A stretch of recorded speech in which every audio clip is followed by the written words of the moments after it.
All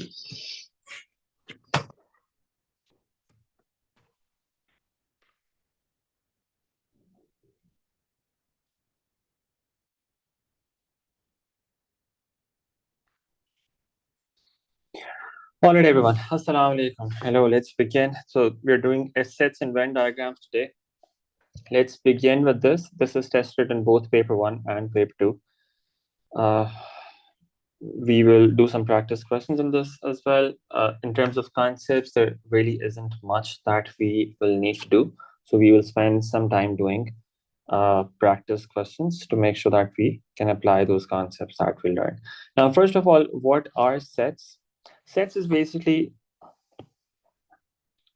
a set of elements written like this inside curly brackets. So if you have, for instance, brackets like this, and inside this, you could have any numbers, any letters, any words.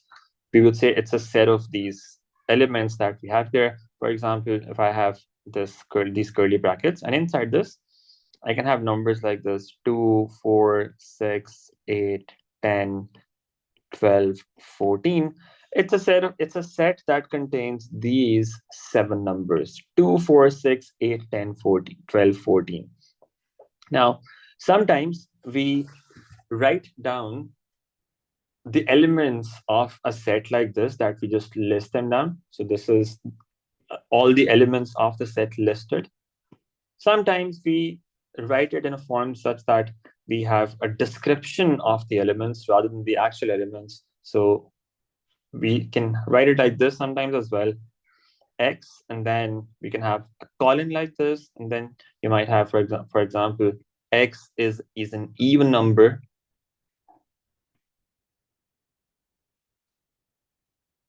between 2 and 14, both inclusive.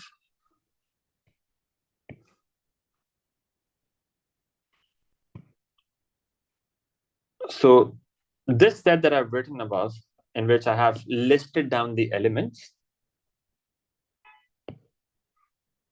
in words, we can describe it like this. It could be written, the same set could be written in this form as well. It's the description of that set, that it's a set of elements in which all the numbers are even, and the numbers are between 2 and 14, both inclusive, which means that 2 is also included and 14 is also included. Okay, so it's basically a group of some elements. Now, there's some conditions that we have in sets. Number 1, the elements have to be unique. The elements have to be unique. There can be no repetition. Okay, you can't have the same number twice. You can't have the same digit, as you can't have the same letter twice. If it's a set of letters, you can't have the same word twice. We can't have any repetition. Okay. Number 2, the order does not matter. The order of elements. So elements are basically each one of these numbers, in this case, 2, 4, 6, 8, 10, 12, 14. Each one of these numbers, we can say that this is an element of the set. The order of the elements inside a set does not matter. What that means is, if we were to write the same set like this: 14, 8, 10, 6, 12, 4, 2, this set would be equivalent. Both of these sets, they would be equivalent to each other. There would be no difference between these two sets. Okay, so the order does not matter. If, as long as it's the same elements, the order is irrelevant. Okay, that does not matter. So it's a set of it's a group of unique elements. That means there could be no repetition, and the order is also not relevant. Now, when we talk about sets, there will be a number of different types. There will be a number of different symbols that you would see being used in questions. You need to be familiar with all of those different symbols. Let's discuss those symbols first of all, one by one, because they will be important. They will be important to be able to understand what they're asking and the different kinds of problems that you have. First of all, you can have a set, for instance, we can name this set. So we have, let's say, this set named A. Okay, so set A is this set that contains these seven elements 2, 4, 6, 8, 10, 12, 14. Now, with respect to this set, if they ask for n of A, what does that mean? That means they're asking for the number of elements in this set A. Okay, so this notation means number of elements in a particular set. All right. Then if they say A and then they have this small dash on top, it's called A complement. There's a prime on top here like this. We read this as A complement. This means all the elements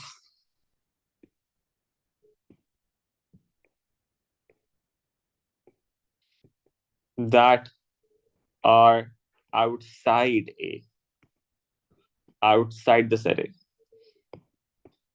which are part of the universal set, but are not in A. Let me add universal set here as well.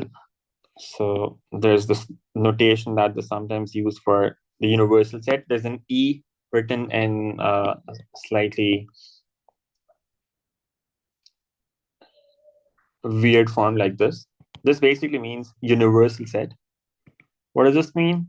This means all the elements that are in consideration for in a particular case. We'll talk about that when we look at some questions. So basically, what we can say is it's all the elements under consideration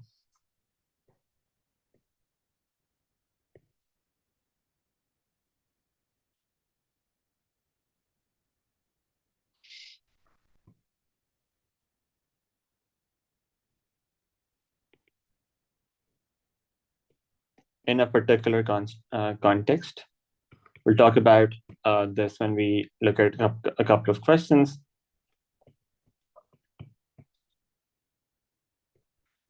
For example, in this case, we could have a universal set that is a set that contains all integers, right? So in a particular context, that could be a universal set. So that's all the possible elements that you can have in a set.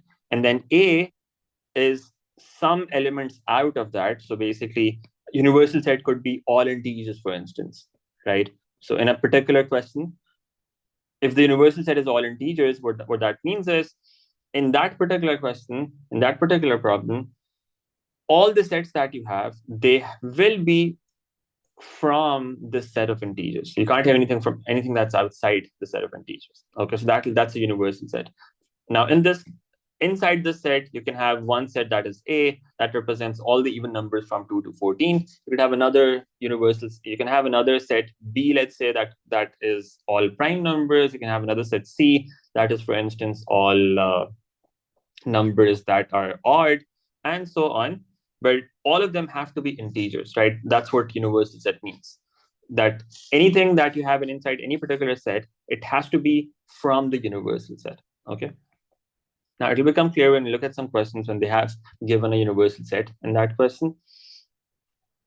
So when we talk about A complement, what that means is all the elements that are outside the set A, but still they should be part of the universal set. You can't go outside the universal set. Okay. Then another notation that you will see being used is something like this. You have a circle and then a line that's crossing that. The symbol is known as phi. You will see this later on in some other contexts as well. This means an empty set, or you can say a null set. And it's also denoted like this, that you have two curly brackets with nothing inside them, nothing written inside them. This is also known as a null set. Okay, you can also have this notation that represents null set. this and this, both of them mean the same thing. Now, this is a set that does not have any elements in it. Okay. And then you have this. This means belongs to.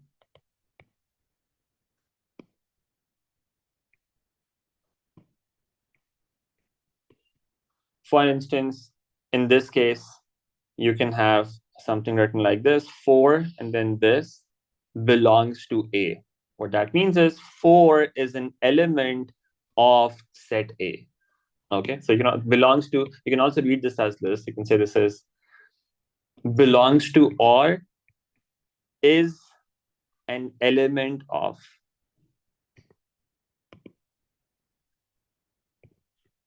Okay, so if you have 4, then the sign, the symbol, and then A, that means 4 belongs to it, belongs to the set A. Okay. And the next thing is these notations. If you have an inverted U like this means intersection. It's this set of elements that are common between two sets. Okay. Elements that are common between two sets. And then you have this symbol U, that stands for union. That basically means elements, or you can say a combination of the elements of both sets. So for instance, if you have a set A and then union and then B, what that means is you consider all the elements from set A and you combine them with all the elements of set B, making sure there's no repetition. Okay, so if something is in set A, but also in set B, what you do is you consider that only once and you don't consider that twice. For instance, in this case, you have a set A. Another set could be where you have multiples of 5 like this, 5, 10, 15, these 3 multiples. Now, if you were to do A union B, you would say, combine all these elements, but then you see 10 is appearing in both of those sets. 10 will only be written once when you do A union B. So along with the other elements, you don't write 10 twice. That will only come once. And apart from that, you write all the other numbers in this set plus 5 and 15. And if we talk about intersection in this case, what's common between the two sets? 10 is common, that's intersection. Okay. Now that's really simple stuff. The basic understanding of these notations. We will look at the more complicated cases when we look at some questions. Then you have this symbol. This means subset. What that means is if you have A union B, A subset B, what that means is A is a subset of B. Okay, A is a subset of B. The interpretation of that is all the elements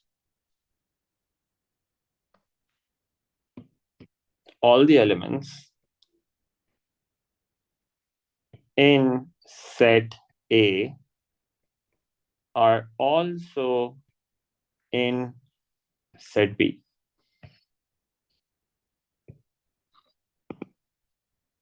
For instance, if you have a set A, which is 1, 2, 4, and you have a set B, which is 1, 2, 3, 4, 5, 6, 7, 8. All the elements in set A, they're also part of set B, 1, 2, and 4. That means A is a subset of B. Okay, A is a subset of B. All the elements that are part of set A, they're also part of set B. That means A is a subset of B. Okay. Now, the opposite of this is something is not a subset, if you have something like this, what that means is it's not a subset. Okay, so in this case, you can say if there was another set C, or let's say D, that was 1, 5, 10. If you had this set, for instance, now D set is not a subset of B, because all the elements in set D, they're not part of the set B. It has 1 yes, it has 5 yes, but 10 is not in that. That means it's not a subset. All the elements are not part of that set. Okay, so these are some notations that you need to be familiar with when you work with sets. Number of elements in a set, n of something, right? Then complement, universal set, empty set, belongs to or is an element of notation, and then intersection, union, subset, and not a subset. All right. Now, one thing that you would have to do in a lot of questions would be that you would have to list down some elements. So there are two types of questions that you would generally see in sets. One in which they will write a description of a set like this in this form, and they would ask you to list down the elements in this set. So for example, if for this description, you would write down all of these elements. Okay, that's one possibility. The other possibility is when you have Venn diagrams. In that, you have two further categories. Generally, sometimes they ask you to shade some region, and sometimes they want you to do some calculations based on some sets.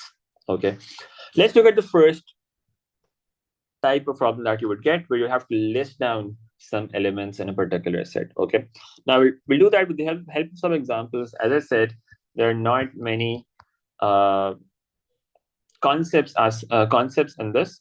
We will learn most things using some practice questions. Let's look at this example, for instance. We have this universal set. So remember this notation, this represents universal set. In this universal set, we have these 15 numbers, 1 to 15. Okay, 1, 2, 3, 4, 5, 7, 8, 9, 11, 12, 13, 14, 15. These are the 15 numbers that we have in the set. It's a universal set. What that means is in all the questions, in all the parts of this question, we cannot have any element that is not contained in this universal set. Okay, so this is our total universe. We cannot go outside this universe. All right. And then they have these descriptions. They have the set L, that in which they say X is an odd number, M, X is a multiple of 3. Write down L intersection M and L complement intersection M. Okay, now how do we think about problems like these? First of all, you list down the set L. What's the set L? X is an odd number. Okay, what does that mean? Out of the universal set, which odd numbers do you have? 1, 3, 5, 7, 9, 11, 13, and 15. This is the set L. All right, this is the set L. This is one set that we are given. Then we have set M, in which they say X is a multiple of 3. That means the number that you have, that should be a multiple of 3. You have 12 numbers, 15 numbers here. Out of these numbers, which ones are multiples of 3? You have 3, 6, 9, 12, and 15. These are the multiples of 3. So we have set L and we have set M. Now it says, write down L intersection M. Okay. Intersection means what is common between the two sets. Okay, so what's common between these two sets, L and M? We have 3 here. We've got 3 here. That's what is common between these two sets. Okay. That's one thing. 3 and 3. And then what else? 9 and 9. That's also common. 15 and 15.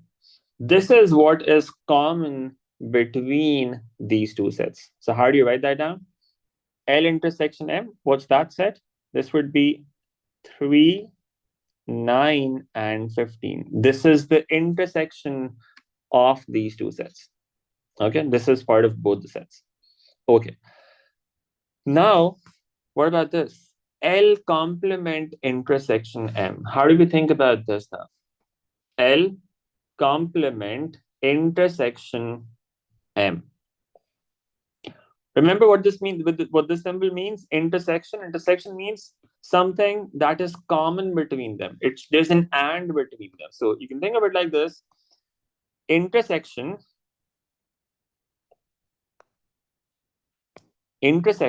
is an and condition.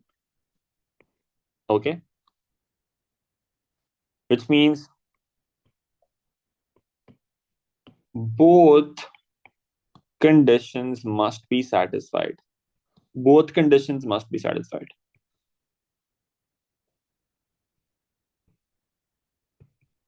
So if we have A intersection B, that means the element should be part of set A and it should also be a part of set B. It should be in both the sets. That's intersection. Union is an OR condition. OR means at least one condition should be satisfied.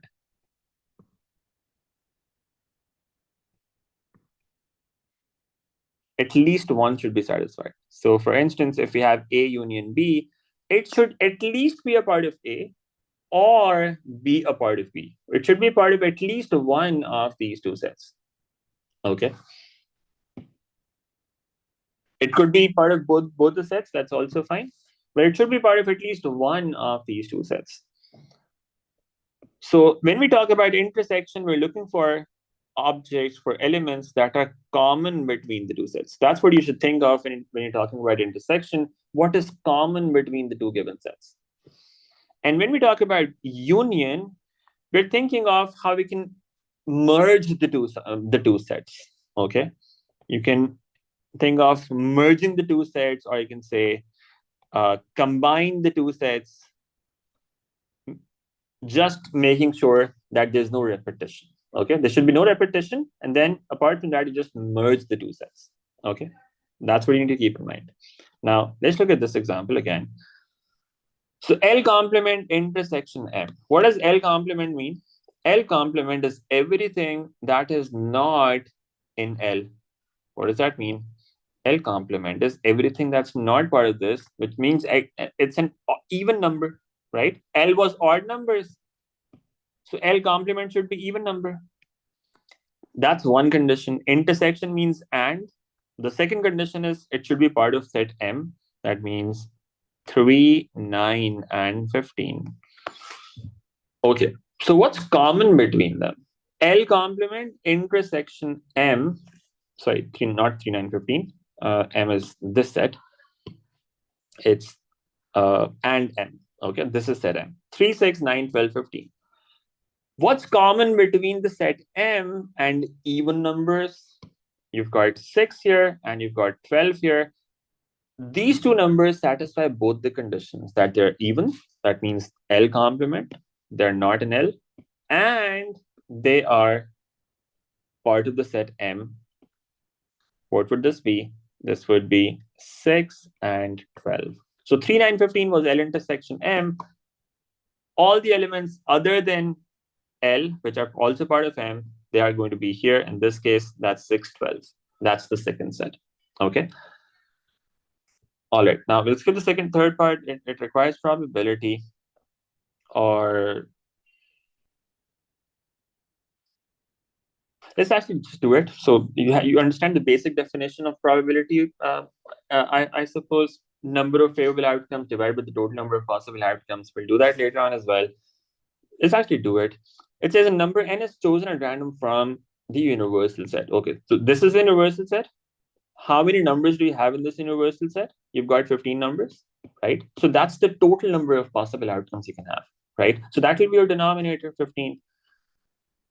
Find the probability that n, that number that is chosen, is part of L union M. It's part of this union, L union M. Now, what's L union M? Can we list down the elements of L union M? Or can we count them? How many elements do you have in L union M? Now, union means you have to combine the two sets, L and M. Okay, so how many numbers do you have in set L? 1, 3, 5, 7, 9, 11, 13, 15. These are 15 numbers. Sorry, 8 numbers. Okay. In the first set, L, we've got 8 numbers. In the second set, M, 3, 9, and 15 were already there in the set M.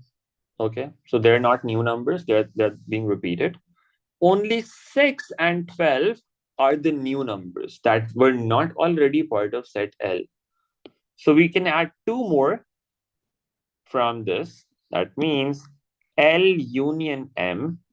How many elements are we going to have in this? The number of elements in this, that's going to be 10. So what's the probability that if we choose one digit, one element randomly from the universal set, what's the probability that that element falls inside the set L union M? It would be 10 out of 15 because the number of favorable outcomes is 10 divided by the total number of outcomes, which is 15, and the result turns out to be 2 over 3. That's the probability. Okay. So you need to be able to figure out the intersections of sets, unions of sets, and see what that is. Okay, let's take another example. Let's say you've got to do this now.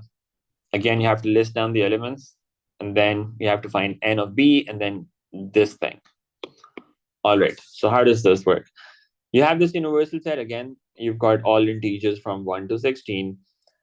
Set A is that x should be a multiple of 3. So out of those elements in the universal set, how many do you have multiples of 3? 3, 6, 9, 12, 15. Okay, and then the second set, x is a factor of 24. 1, 2, 3, 4. All of these are factors of 24. 5 is not, but then you have 6. 7 is not, and you have 8. 9, 10, 11, 12 is also a factor, and then 24. These are all the factors of 24. However, 24 is not part of universal set, so we can't consider that. We stop at 12. This is the set of elements that have factors of 24. And then the last set is x is an odd number. That means it's 1, 3, 5, 7, 9, 11, 13, 15. This is the last set. Now it says find n of b. Number of elements in the set B. What's that? 1, 2, 3, 4, 5, 6, 7. This has 7 elements. You say this should be 7. Now you have to list down the elements in this set. Okay. So when you have n of something, that means you only have to write down the number of elements in that set. That was 7 in part A. But now they're asking you for this set. A union B union C and then whole complement. Now let's do it step by step. A union B union C. What does that mean? That means all the elements that are either part of set A or part of set B or part of set C. At least they should be part of one of those 3 sets. Okay. Now, what would those sets be? What would those elements be? We have all odd numbers here already. In addition to that, we've got some even numbers as well. So I'm just finding the union first. Okay. What's the union? 1, 3, 5, 7, 9, 11, 13, 15. Plus, as in you add to that the other numbers, even numbers that are part of other sets, 2, 4, 8. And then you have 6 as well, and also 12. In the first set, you have the same number as 6, 12. Okay. So you have all odd numbers already in C. Then you have some more even numbers which are part of set B as well. Which means A union B union C, what is that going to be? 1, 2, 3, 4, 5, 6, 8, 11, 12, 13, 15, right? If I combine all of these sets, this is the list of numbers that I have. 1, 2, 3, 4, 5, 6, 8, and then we also have 9. There's also 9 there. 10 is not there. And then you have 11, 12, 13, 15. Which numbers are missing? So now you have to find the complement of this whole thing. Numbers that are not part of the set out of the universal set. So what is left? Which numbers are left? We don't have 7, we don't have 10, and we don't have 14. Okay. So essentially what you had to do was look at these sets and see which digits in the universal set are not part of any of these sets. Okay. So a quicker way of doing this could be look at these numbers and see which numbers are not part of any of these sets. So for instance, you don't have 7 in any of those sets. Okay. So because you have to find complement of their unions, right? 7 is not part of any of those sets. That means one element here should be 7. What else? 8, 9, 10. 10 is not part of any of those sets. So we have 10 here. Then you have 11, 12, 13, 14. 14 is not in any of those sets. We also consider 14 here. And we also have 16 because that's also not in any of those sets. These 4 elements is what we are going to write here for this last part, for this part B. Okay. And now it says the number k is chosen at random from the universal set. Find the probability that k belongs to A intersection B. Now, once you have the sets listed down like this becomes fairly straightforward. When you're looking for probability, what does that mean? It's the number of favorable outcomes divided by the total number of possible outcomes. What's the total number of possible outcomes? 16 outcomes in total. So the denominator is going to be 16. And A intersection B. How many elements out of those 16 do we have in the intersection? A intersection B. 3 is common between both of them. So we consider that. Okay. What else is common? 6 is common between A and B. We also consider that. 9 is not common. 12 is another one that's common between those two sets. 3, 6, and 12. Okay, so A intersection B is 3, 6, and 12. So out of those 16 numbers, there are 3 numbers that satisfy this condition that they're part of A intersection B. What's the probability? Probability going to be number of favorable outcomes. That's 3 out of 16. So the probability is going to be 3 out of 16, and that's the result that we've got. Okay, so that's how we can list down elements of a set, and then based on that, we can do probability calculation sometimes, and then we can sometimes find intersection, union. This is how that would work. All right. Let's consider another example. Yeah, so this also has subsets now. Let's do this. This looks a bit more complicated. Now, we don't have digits anymore. We've got alphabets. We have this universal set. It contains letters of the alphabet. What does that mean? A, B, C, D, E, F, all the way up to Z. So we have 26 letters, right? We need to remember this. There are 26 letters in total. J is a set that contains A, B, C, D, E, F, G. So these are 7 letters in total. And K is a set that contains all the vowels A, E, I, O, U. That is 5 letters in total. Find the number of elements in J union K. Okay, so if you were to merge these two sets, how many elements do we have? A, B, C, D, E, F, G. That is 7 elements in total, right? And then you add to that all the elements after G that are appearing in the second set. So we have I, O, and U. A and E were already there in J, right? So we have 3 more to count here. 7 plus 3. How many elements do we have? That's 10 in total. So this should be 10. Okay, the number of elements in the union, that is 10. If you combine these two, we have 12 in total, but then A is repeated and E is also repeated. So that leaves us with only 10 unique elements. All right. Then you have J intersection K complement. What does that mean? All the elements that are part of set J, and they are also part of K complement. Now, what's K complement? Can we think of that? K complement, if K is a set of all vowels, what about K complement? That will be all consonants, right? Everything apart from vowels are consonants. So we can say all the elements in set J that are consonants, right? That are not vowels. All the elements in set J that are not vowels. What would they be? E, sorry. From this set, all the elements that are not vowels, A is not a vowel, A is a vowel, E is a vowel, we cancel them out.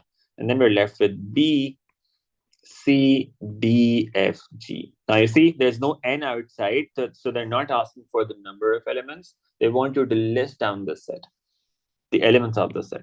And that's what it is, B, C, D, F, G. All right. Okay, now it says, given that L is a subset of J. Do we have L given here? No, we don't have L given. But they're saying L is a subset of J. And L is also a subset of K. Okay, so L is a subset of both J and K. State the maximum possible value of the number of elements in the set L. Okay. Now, if L is a subset of both the sets, what does that mean? All the elements in set L should be part of J and they should also be part of K. All the elements in set L, they should be part of J and also they should be part of K. So essentially, they should be in both the sets. What does that remind you of? That they should be common between the sets. So we're talking about intersection of those two sets.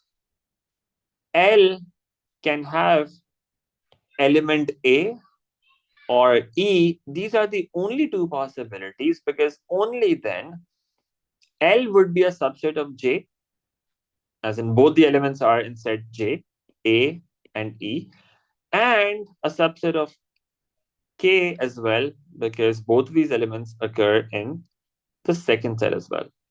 So we have to use intersection here because only then all the elements in set L would be part of both the sets, right? So the elements that are part of both the sets, they will be the intersection of those two sets. Okay. They asked us for the maximum possible value of the number of elements in the set L. What would that be?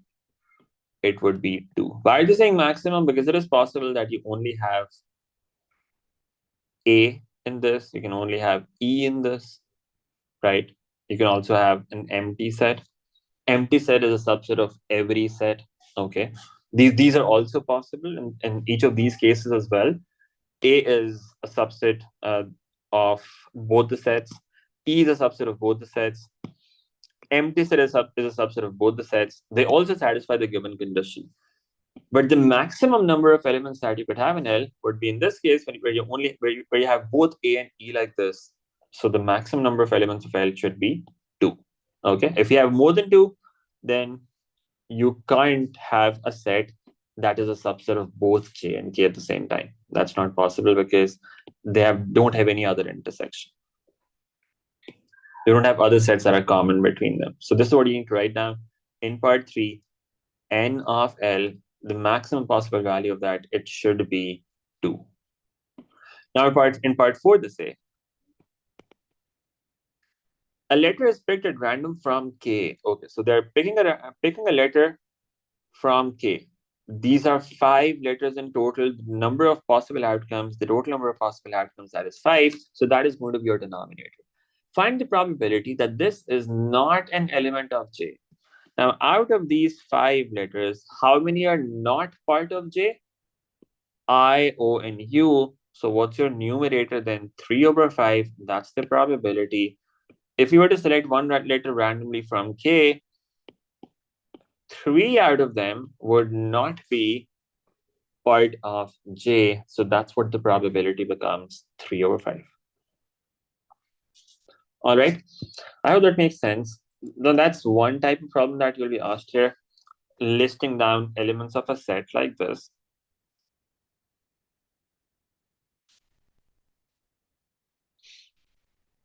Now, let's talk about Venn diagrams. So this is one in which you have both Venn diagrams and uh, you have to list down some elements as well. Let's do this, and then we'll do the case where you have to shade diagrams. Let's look at this example first. It says the sets A, B, and C are shown in the Venn diagram. The universal set is that X is an integer. And it's described like this, that X is between 1 and 18. Okay, so universal set has all integers from 1 to 18.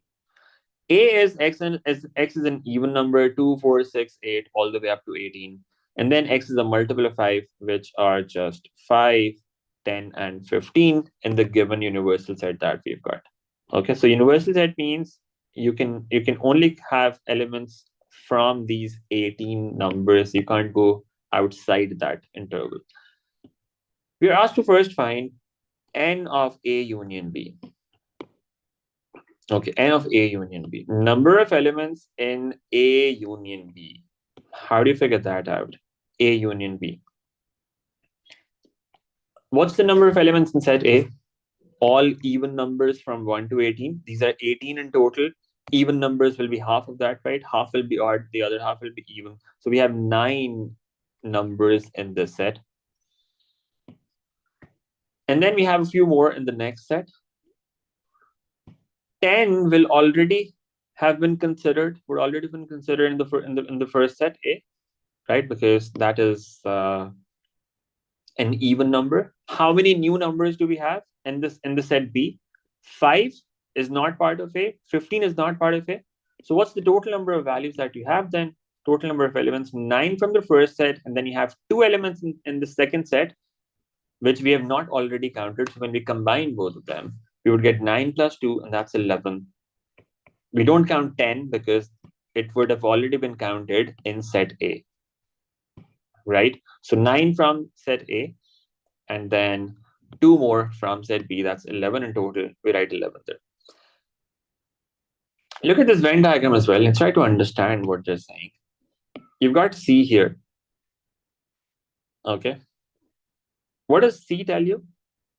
C is inside the set A. So it's a subset of set A.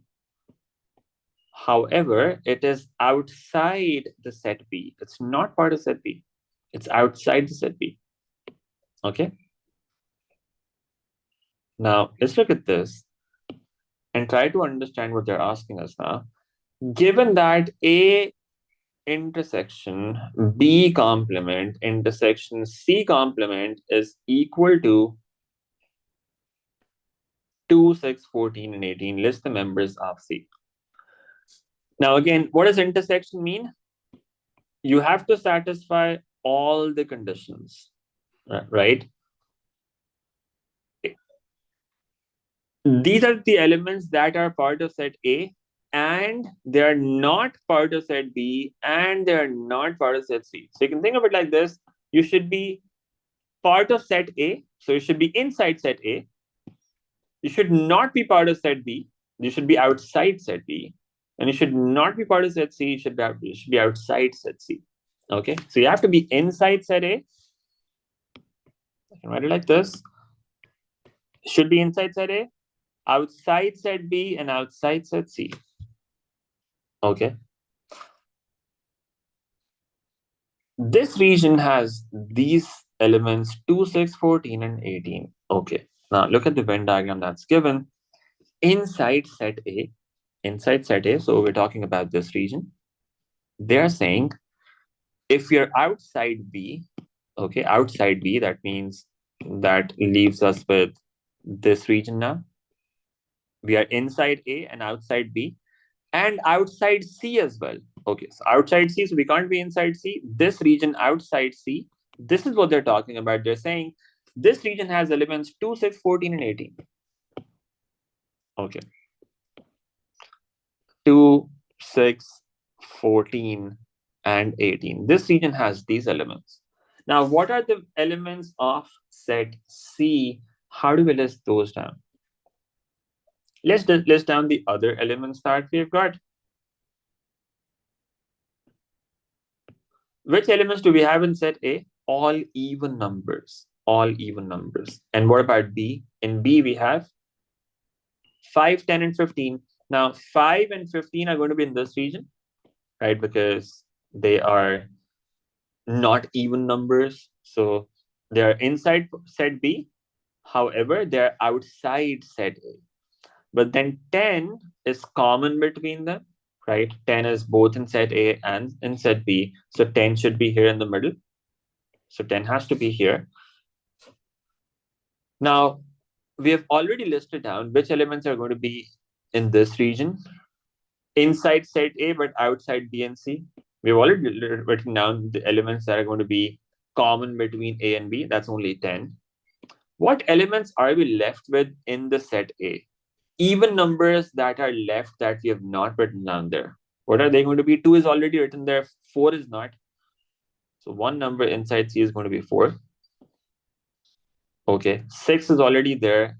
8 is not there. So another number is going to be 8 inside. 10 is already here. 12 is not. So we have 12.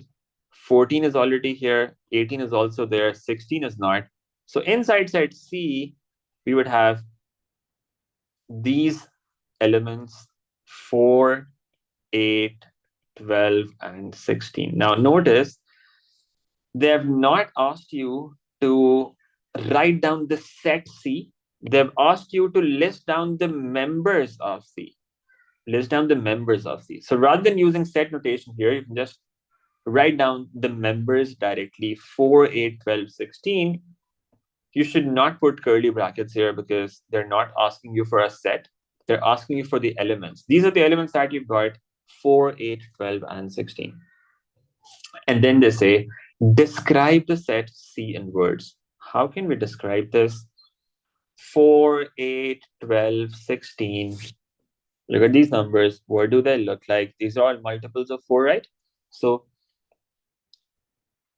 how do you describe them?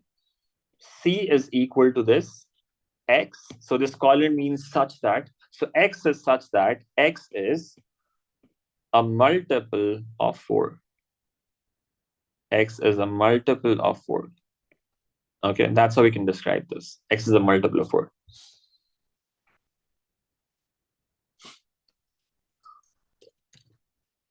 All right, so this is what you have to do when you have to list down elements. You may be asked to do something like this. Find the union, intersection. You have to use complements. Sometimes you have to describe the set in words like this. That's one type of problem that you'll come across there. Okay, listing down elements, finding intersection, union, complement, etc. Now, the other part is a bit more complicated when you have to shade Venn diagrams. Okay, let's think about that now. So when you have to shade Venn diagrams, let's consider some simple scenarios first of all. So generally what you do is you represent a universal set. You represent the universal set with a rectangle like this, using a rectangle like this. And then inside this, sometimes you have 2 circles or sometimes you have 3 circles. Let's say we have a diagram like this. We have a set A and we have a set B. And what I'm going to do now is I'm going to make another universal set and then I can just copy them all to create different examples. Let's say we have another set like this, another Venn diagram like this, 1, 2, and 3 sets.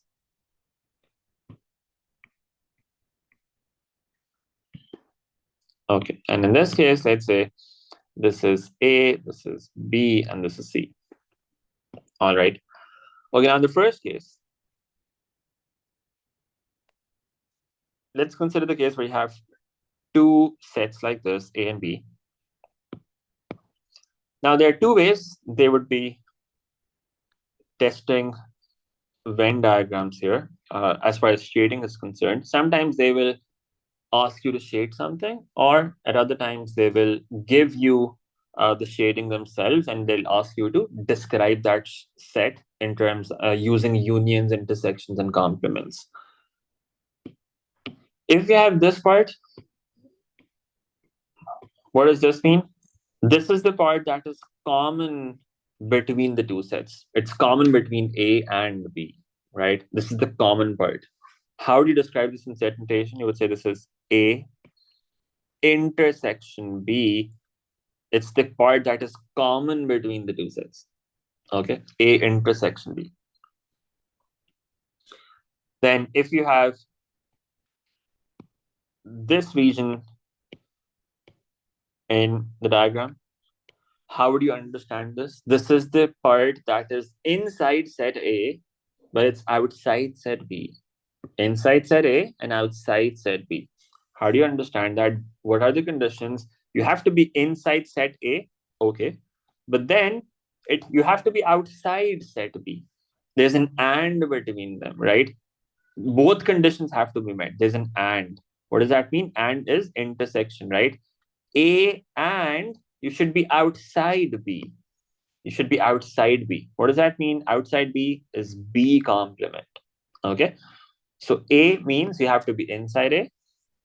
B complement means you have to be outside of it, outside of B. So that's the description of this region where you're inside A and outside B. Okay, that's this region here. Okay, then another possibility could be reverse of this. If you have this region on the right side, that will be A complement, that means outside A, but inside B, A complement intersection B. Okay, that's kind of similar to this. I'll skip that. But then sometimes you have this region outside. How do you describe this? The region outside.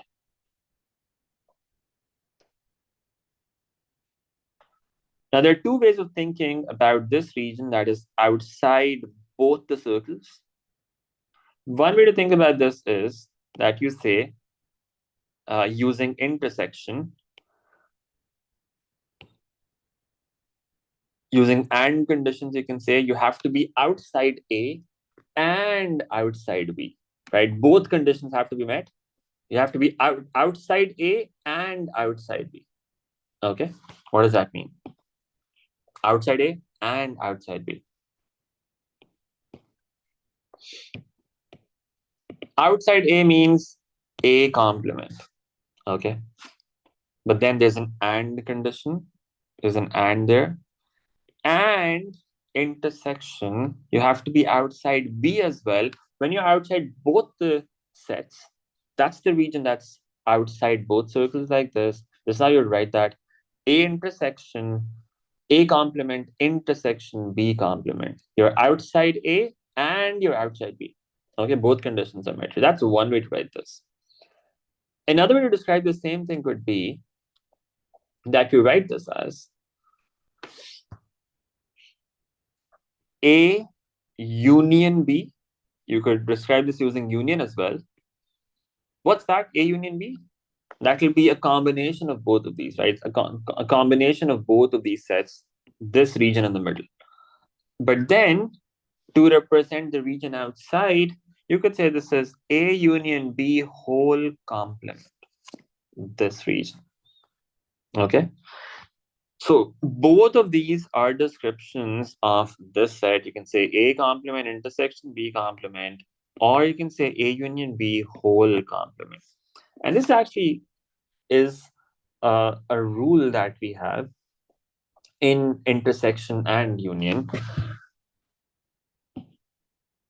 that if you have A complement intersection B complement, or let's say, let's do it the other way around. If you have A union B whole complement, if you want to bring this complement inside, you can do that. You can have A complement, you can have B complement there. But then this union sign will reverse and it'll become an intersection sign. So it becomes A complement intersection B complement. These are equivalent. It's not just true for this particular example, it's a general rule that you can use. It works the other way around as well. If you have A intersection B whole complement, if you want to bring the complement inside, you can say that is A complement union B complement.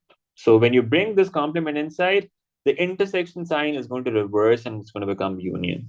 And it's not just true for two sets, it's also true for three sets. You can if you have something like this, A union B union C and then whole complement, that's equivalent to saying you're saying A complement intersection B complement intersection C complement. So when you bring the complement inside, the intersection and union signs, they are going to flip. And similarly, if you have A intersection B intersection C whole complement, that's the same thing as saying A complement union B complement union C complement. You bring the complement inside, the intersection and union signs, they're going to flip. Okay, so you can see here, if you can figure out one of them, you can write down the other directly as well. Both of these are correct ways of describing this shaded region. Does that make sense? Any problems with this? Yes, there's a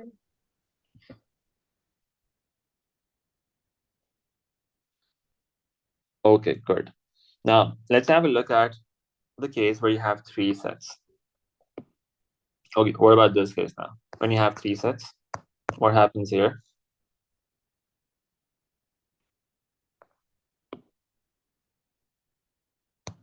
So you have this universal set outside, and then inside that you've got these three circles A, B, and C that represent three different sets A, B, and C respectively.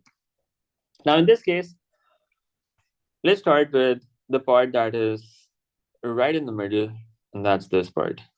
Let me just copy this first of all. Okay, so the part that is exactly in the middle, let's start with that.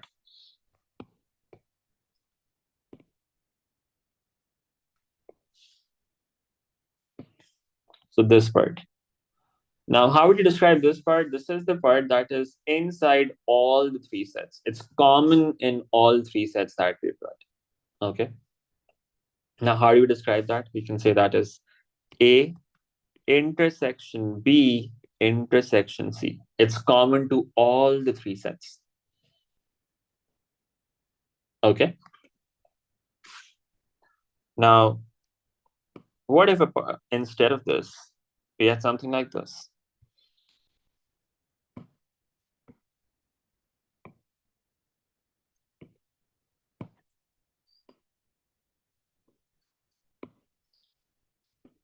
Everything apart from the middle region of that was shaded.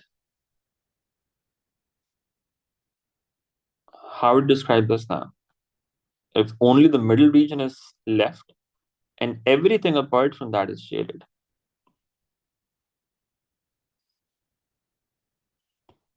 So something like this.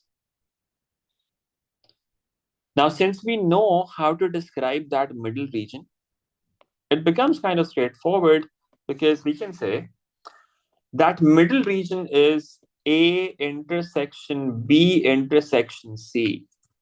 But we're talking about everything outside that. So we can have a whole complement like this. You can say this is what describes this whole region.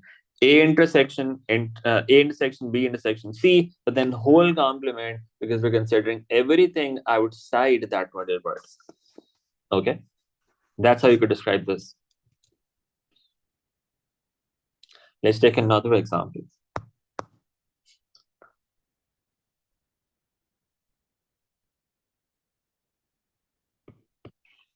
Let's say you have this region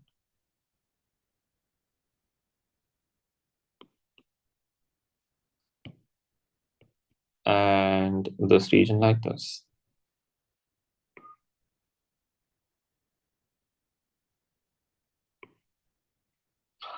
Okay, how do you understand this now?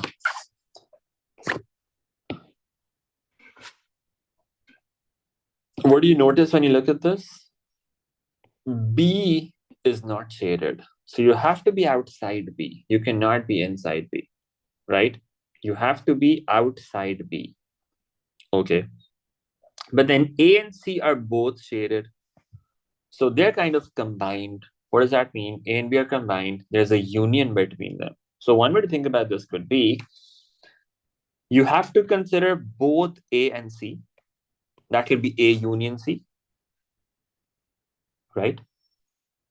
However, then you do not have to consider the set B. So you have to be outside set B. So now there's an and condition that you have to be outside set B. You can say this is one condition that you should either be in set A or in set C. You have to consider both of them. But then why is not part not included then? Why is this part not included then? It's because we have to be outside B. So now we have an and condition here. We say, and we have to be outside B. There's a B complement there as well. Okay. So this is how we could describe this shaded region.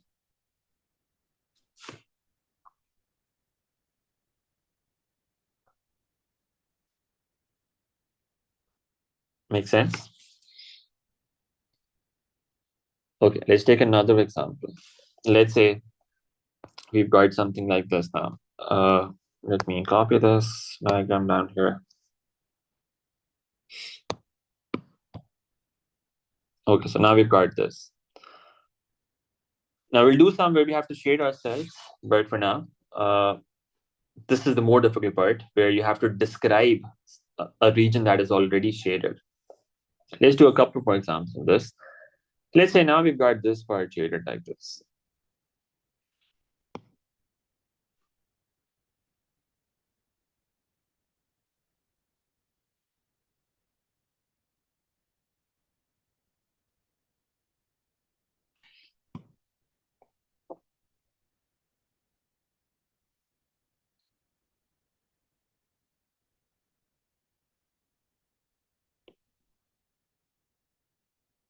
Okay, how do you think about this now?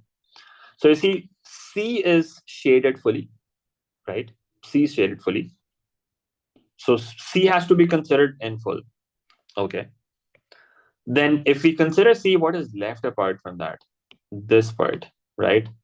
How do we add this now? This is the part that is common between A and B, right? It's common between A and B. So this part is common between A and B. That's A intersection B. If we combine these two, that would give us the shaded region. So we're considering C in full, all of C. But then we're combining that with A intersection B so that the rest of the part that is common between A and B, that's also considered. Okay. I hope that makes sense. Let's have a look at some examples where we have to shade a region ourselves now. Let me, yeah. So let's try this. A couple of examples from here. Yeah, let's do this one. So it says, on the Venn diagram, shade this set. So how do we think about this now?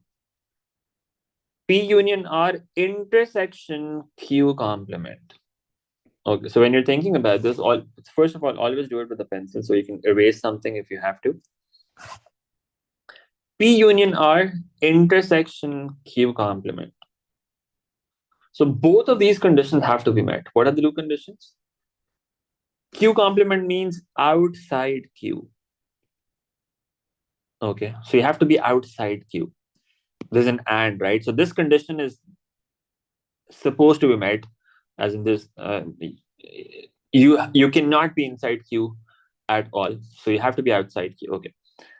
But then being outside Q, you should either be inside P or inside R. So P union R. So what's P union R? P union R is basically all of this region. This is P union R, right? Combining P and R. But then the condition is you also have to be outside Q. So P, not just P union R, there's an and with that you have to be outside Q. Now, how much of this part is outside Q? You shade both P and Q, just making sure that Q is not shaded. So you shade everything inside P and R except the part that is inside Q. This is what satisfies that condition in this region. Okay, let's take another example. Let's say we have these Venn diagrams that show universal set and some subsets A, B, and C. First of all, to say, shade this set. Okay, A union C whole complement intersection B. Again, intersection means both of these conditions have to be met. Okay. You have to be inside B. Okay, you have to be inside B.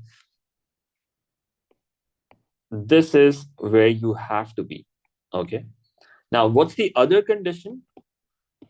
A union C whole complement. What that means is you have to be outside A and outside C. Because when you combine A and C, that's all of this region, right? They're saying there's a complement on top of that. So you have to be outside A and C. So what's the part that is inside B and outside both A and C? That is just this part here. It's inside B and outside A and C. That's this part. You could also write it like this. Remember that rule that we discussed above. This is A union C whole complement. That's the same thing as saying A complement intersection C complement intersection B. If you bring that complement inside, the union sign will change will basically flip and become intersection. So now it's easier to understand that you have to be inside B, outside C, and outside A. So inside B, outside A, and outside. Okay, I'm sorry. Yeah, so inside B, outside C, and outside A. That is not quite correct. Let me just erase this. So we can't be inside C as well. I shaded that by mistake. It should be just this region, right? You have to be outside C and outside A. You have to be outside both of them, and only this part is going to be shaded. That's on top there. All right. Okay. Now it says express in set notation the subset shaded in this diagram. So now in this case, what you have to do is you have to express this in set notation. So just like before, you have to describe this region. So what does it show you? You have to be outside C, right? You cannot be inside C, you have to be outside this. That's one thing. That's one condition. You can start with that. You can say it should be C complement intersection something because you have to be outside C. That's one condition that has to be met. What's the other condition? You have to be inside A or B. Okay. So the other condition is that you have to be inside A or B. You can say that's A union B. So that becomes C complement intersection A union B. That's one condition, that you have to be outside C. The other condition is that you have to be inside either A or B. That's A union B. Okay. All right. Now let's have a look at one quick question in which we have to do some calculations before we end. Otherwise, we could do that in the next class if you can't find that right now. Let's quickly check. Yeah, this looks like a good one. Let me see if I can find one where you have some information given that you have to. Well, let me see if I can find that here.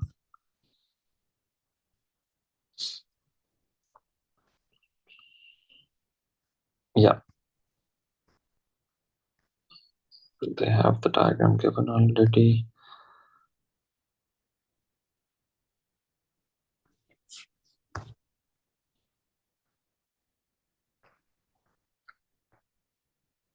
Okay. Now, sometimes they have questions like this in which they have some scenario given in the question, and you have to use sets to basically figure out the solution of that. Let me just try one that looks a bit complicated. Let's try this one. Okay, so it says in a survey, 60 students are asked which of the subjects, biology, history, and Spanish, they are studying. The Venn diagram shows the results. 27 students study history. Okay, you have this Venn diagram shown. Now, this is a relatively easier one because the Venn diagram is already given. Let's do this quickly and then we'll do a slightly more difficult one in which the Venn diagram is not given. It says in a survey, 60 students are asked which of the following subjects B, H, and S they're studying. 27 study history. Okay, so 27 study history, what that means is inside this H circle, what should be the total number of values that you've got? It should be 27, right? So the sum of all of these numbers has to be 27. 16 plus 3 plus 2 plus P, that should be 27. It says find the values of P and Q. 27 minus 16 minus 5, that will be 6. So the value of P has to be 6 because that would make this total 27. So P has to be 6, right? Then 6 plus 5 plus 16, that will be 27. Or you can do this by writing it down. 27 minus 16 minus 3 minus 2. Okay. Now, the total number of values that you have in this set, the total number of students is 60. That means the sum of all of these numbers has to be 60. Okay, now let's add these numbers up. 15, 3, that's 18, 20, 25, and 6, 31, 31 plus 16 is 47. 47 plus 9 is 56. 56 is the sum of all of these numbers. The total has to be 60. What is left? 4. So the value of Q therefore should be 4. Okay. Then it says find the number of elements outside H complement. Outside H, you have 15, 5, 9, and we know that Q is 4 now. What's this total? 29 and 4, that's 33. That's the number of elements outside H, that's 33. Then they ask you to find this set. Okay, so it doesn't really ask you to do something more complicated. Let's do this quickly. B union H. What's this? B union H. B union H is when we combine B and H. Okay, so that will be all of this region. And then they're saying intersection S complement. So, and you should be outside S. This is one condition. And you have to be outside S. Okay, outside S, that means the part that is inside S, you have to get rid of that. You have to be outside S. This part cannot be considered. So what does that become then? 15, 3, and 16.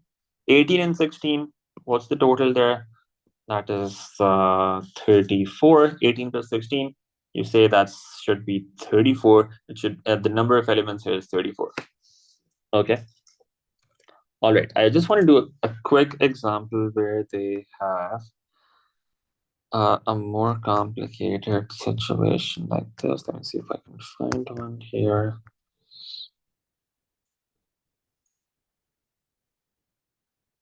Yeah, this is just for 2 sets. Let's try one that has